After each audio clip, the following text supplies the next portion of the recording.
Hello and welcome to another video cast, and today we're going to be looking at the Knight of Swords, which I'm trying to avoid the glare with this card, but he looks like that. Essentially a winged knight soaring through the air on horseback, and this is his best case scenario, I think. He's got clear skies, he moves quickly with intent. You've got the three swallows there that accompany his journey. But as with the other court cards, as we've been seeing, they are quite complicated, and it's their very nature because we actually have people in these cards rather than just the blind forces of the minor arcana.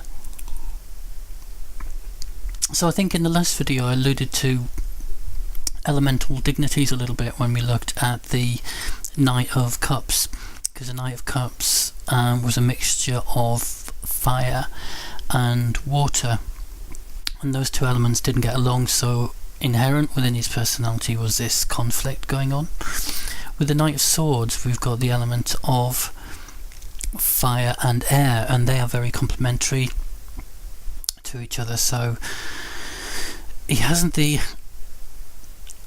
elemental contradiction there that the Knight of Cups had, but there are certain things that also complicate things. For starters, just the element of air itself, and tarot is never far from trouble, as we know. We've seen in the suit, and because that represents our thoughts, and that's constantly changing, despite the fact that fire and air get on. You've still got that unpredictability of the air. And the other complicating factor is the three cards that he rules, which are failure, which is the Seven of Discs. We've got interference, which is the Eight of Swords, and we've got cruelty, which is the Nine of Swords. So these three cards are the decans that he rules. So just by their very nature, we can see that there are going to be some rather difficult sides to this character. So what we'll do is go on to the next section when we'll go through some close-up diagrams of the card, and then we'll finish off just looking at how it relates to Celtic Cross spread. Okay, on to the next section. If my voice goes, it's because I've got a cold, so apologies for that. We'll go on to the decan wheel here, looking at the King of Swords here. Obviously we're dealing with the Thoth deck, so it's the Knight as the title, and we have he actually rules the Seven of Discs here, and the Eight of Swords, and the Nine of Swords. So he rules the last mutable sign of Taurus, and the first two decans of Gemini there. So that's his boundary there. I did try to colour these in, but I don't know how well you can see it on the screen there, but you get the general idea that those are that's where we get the three cards that he rules from. Going to the card itself, we'll have a look at the trusty Rider-Waite card here. Knight of Swords, still depicting action, and we'll go to the card itself. Excuse me. I'll try and reduce that in size a little bit. So as I said in the beginning, the Knight of Swords flies through the air on those above those clouds there. You've got these three swallows in the corner. Some textbooks call those three swallows body, mind and soul, physical, emotional, mental, but I think that in terms of the Thoth book, I think it's just supposed to represent the flighty Gemini aspect of the card.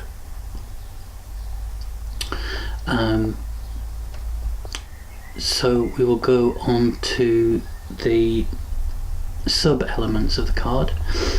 The sub-elements, as I said, it's fire of air, which is akin to like a windstorm, hurricanes, and this can be translated into like a force of passion arising from the mind. So it's something which again is very penetrating, very forceful, but something that doesn't necessarily last. So this card can represent a flash of insight and inspiration, as well as it can represent something which is quite cruel and cutting. The Tetragrammaton Figure, he represents the, as all the knights do, the Yod, and that's the most active part of the Yahweh name, and that's why the knights are represented on horseback and clad in armour. It's to represent action, something that's swift and forceful. So here the impulse of Yod expresses itself through the intellectual realm of air.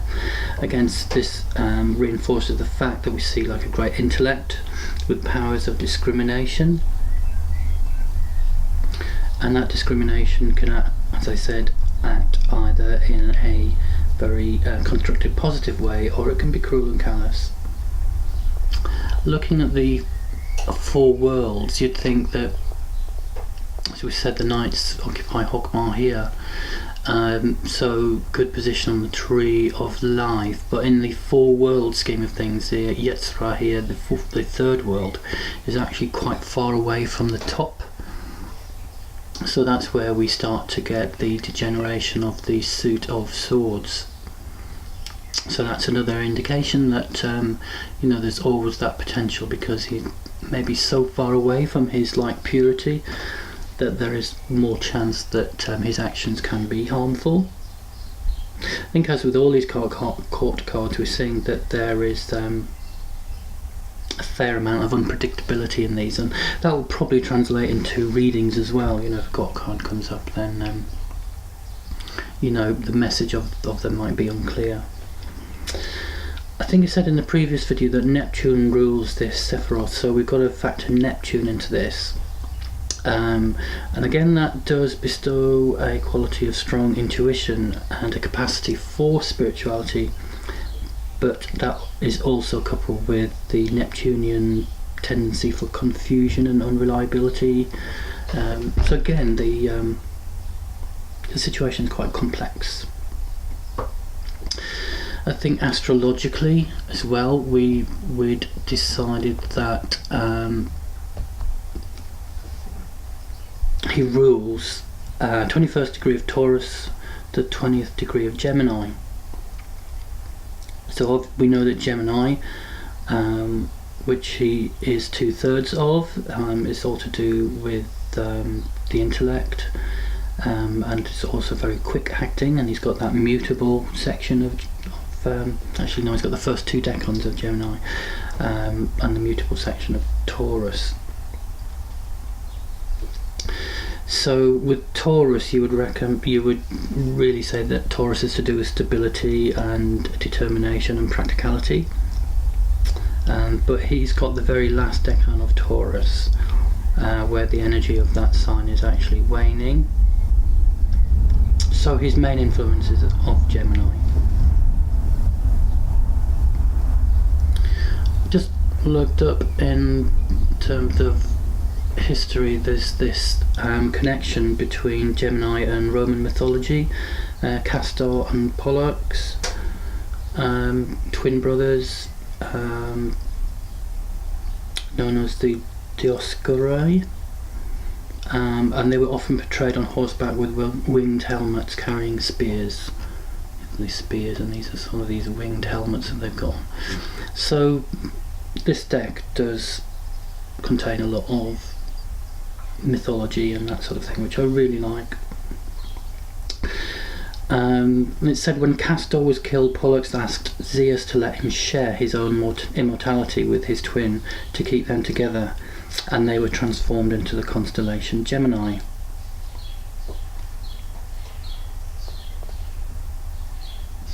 So we'll move on now to the symbology of what's in this card. Obviously we've got swift action with regards to the knight itself. We've got the knight on the horse is basically going for your goals without distraction. And as I said in the beginning, this is his best moment, rising above the clouds, going forward, clear vision.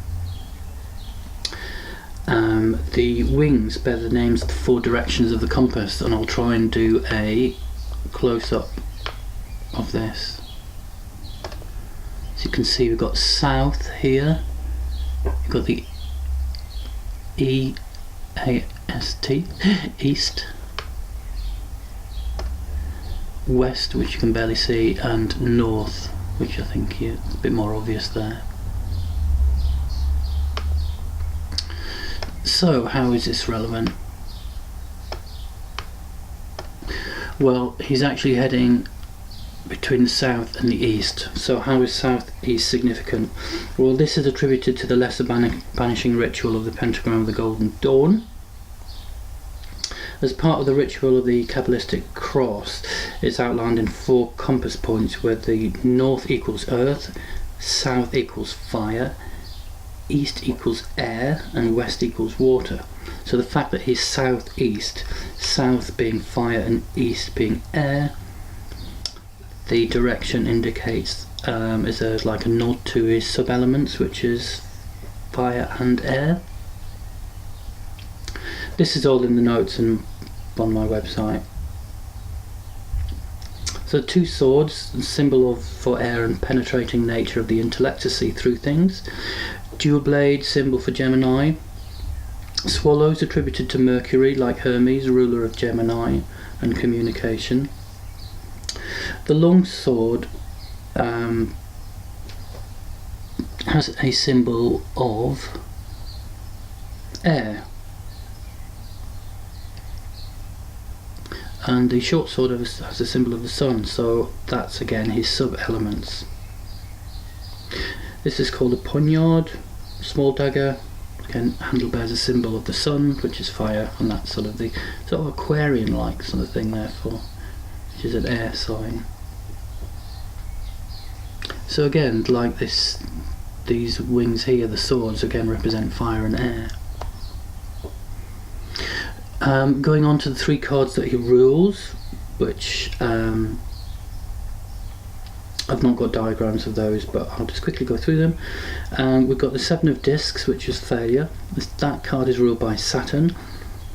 This was the element of Taurus, or the constellation of Taurus that I was talking about at the beginning. It's ruled by Saturn. The qualities of 7 of Discs are slowness, inertia, which is quite unlike the usual attributes of the Knight. It represents, or can represent, his fears and unresolved issues, and results in him with withdrawing into himself. There's a lot of stagnation of that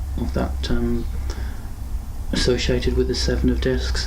Again, this is why the court cards are complex, because you would think of the Knight as all being active. The 2 sword cards are again very tricky, because you've got interference. This can result in him applying too much force to small things, resulting in pettiness, domination, a poor application of his mind. Cruelty, which is the 9 of Swords, the last card that he rules. Malice, rage, revenge, suffering of others, cruelty. So you get the picture.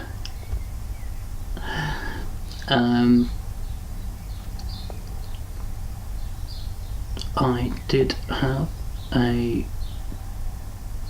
picture of the hexagrams. Go with this. Those are the 2 trigrams. Crowley associates the Knight of Swords with hexagram 32, which is, and the reason he does this is that you've got thunder on top representing fire, and you've got wind down below, so he's representing air. So again, you've got this mixture of the 2 sub-elements of which the Knight of Swords is made up of. But the 32nd hexagram also means continuing and enduring, like the life cycle of a plant, which just endures. The wind gives direction to the thunder. So with the Knight of Swords, one thing that is bearing out is that his actions have got to be, he's got to be focused on virtuous actions, otherwise he can be prone to ill-disciplined thoughts and actions. So as long as he's concentrating on his virtuous goals, then he's good. Crowley states, ill-dignified, the vigour of all these qualities being absent, he's incapable of decision or purpose. So even Crowley, and that's representing, going back to the Seven of Discs, even Crowley says that he's not all this great penetrating mind. He does have this stagnating lost sort of attribute to him. So I think we'll now, as time is cracking on, just go to the Celtic Cross. These are just examples, I won't go through all of them. So if the Knight of Swords turns up in the heart of the situation, it could be that we need to blow cobwebs away to clear our head, to see the right way to see things and get to the heart of things and not be distracted by the clutter of life. We've got to cut to the chase in this situation and avoid any sort of tempting and wasteful distractions. If you get it in the crossing position, it could be that our actions in the past have been wasteful and we've not stuck to our intended plan. Recent past could be we've had lots of energy moving, trying to achieve things, having to battle to achieve our goals. Short-term future, working quickly through the situation in hand, a time where you need to be mentally sharp and decisive. External influences, I know that's got how others see you, but change that to external influences. Someone who is cruel, petty, controlling at worst. Guidance and warning. Make sure your goals are virtuous, as you will have a tendency to be wasteful in your actions or even cruel and violent in extreme circumstances.